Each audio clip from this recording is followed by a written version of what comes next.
நம் நாட்டில் தகவல் அறியும் உரிமை சட்டம், கல்வி பெறும் உரிமை சட்டம் என்று பல உரிமை சட்டங்கள் உள்ளன. அவற்றால் பல நல்ல பயன்கள் விளைந்துள்ளன. அந்த வகையில் சேவை பெறும் உரிமை சட்டம் வந்தால் அதுவும் நல்ல விளைவுகளை ஏற்படுத்தும்.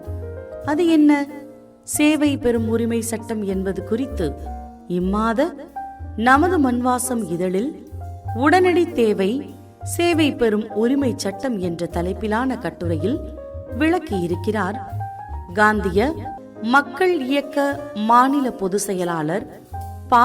குமரையா அவர்கள். அதில் அவர் மத்திய அரசு கடந்த 2011ஆம் ஆண்டு மக்கள் கோரிக்கைகள் மற்றும் குறைகள் மீது நடவடிக்கைகள் எடுக்கும் மசோதாவை கொண்டு வந்தது. இதன்படி பொதுமக்கள் தரும் கோரிக்கை மனுவை அரசு ஊழியர்கள் குறிப்பிட்ட நாட்களுக்குள் பரிசீலித்து தகுந்த நடவடிக்கை எடுக்க வேண்டும். அவ்வாறு குறிப்பிட்ட நாட்களுக்குள் கோரிக்கை மனுவை பரிசீலித்து முடிவு எடுக்கவில்லை என்றால் சம்பந்தப்பட்ட அரசு ஊழியருக்கு நாள் ஒன்று ரூபாய் 250 வீதம் அபராதம் விதிக்கப்படும் என்று கூறப்பட்டிருந்தது.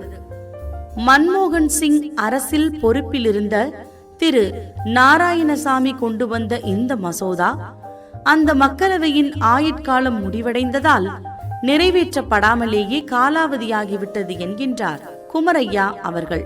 சரி, இந்த சட்டம் வந்தால் என்ன பயன்கள் என அவர் சொல்கிறார். இவ்வளவு பயன்களா என வியந்து நாம் போகிறோம். ஒவ்வொரு குடிமகனுக்கும் ஏதாவது ஒரு வகையில் இந்த சட்டம் உதவியாக இருக்கும் என அறிய முடிகிறது. உங்களுக்கு இந்த சட்டத்தால் கிடைக்கும் பயன் என்ன என்பதை அறிந்து கொள்ள இம்மாத நமது மண்வாசம் இதழ் வாங்கி வாசியுங்க.